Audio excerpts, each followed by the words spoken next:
Hello everyone, my name is Shania and this is Kaylin. and we're representing the Viruskenner group Dengue. Our goal is to raise awareness about dengue, prevent dengue, and help reduce dengue breeding sites. We're here today with Sairras. And we have a couple of questions for her to interview her. The first question is, why do you think dengue isn't taken as serious as it should be? I think because a lot of people have relatively mild symptoms. There is a small group who has severe symptoms who need to be hospitalized, but a lot of them, it's usually kind of like the flu. So I think in that regard, people don't take it as serious as they should. yes. So the next question is, what happens to people's health? What happens to people their health after they get dengue?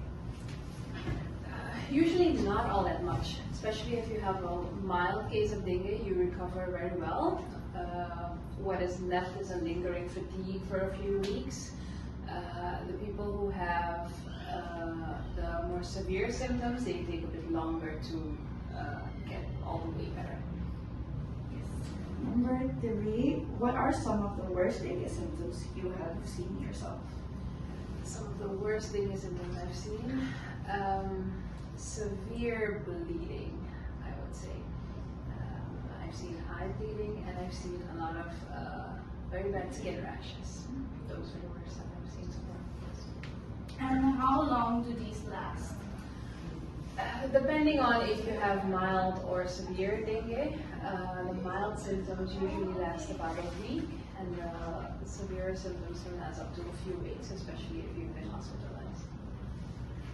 The next question is, what age group experiences the most severe symptoms? That also depends on the type of virus, because there are a few types of dengue viruses.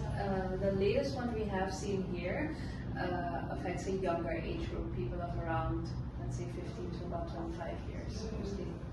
Yes, about that, what is the difference between Dengue 1, 2, 3, and 4? That is a very complicated question. It's not something that's explained very easily, but it has to do with the genetics and the way it develops in your body, I guess. And the thing is that if you've had one of the viruses, if you get another type, you can have a more severe reaction to it because it accumulates. And the last question we have is, what do you think of our idea, Denguard? Will it help prevent or reduce breeding sites, in your opinion? I think it will.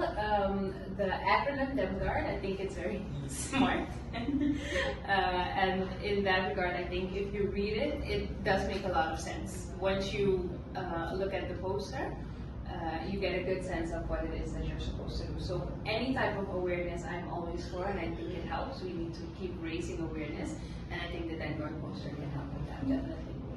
And the last question is, what is your message to help raise awareness about dengue and prevent dengue? My message is to keep your environment clean. I think that is the first step and the most important step. If you always keep your environment clean, you're reducing the risk by a lot already.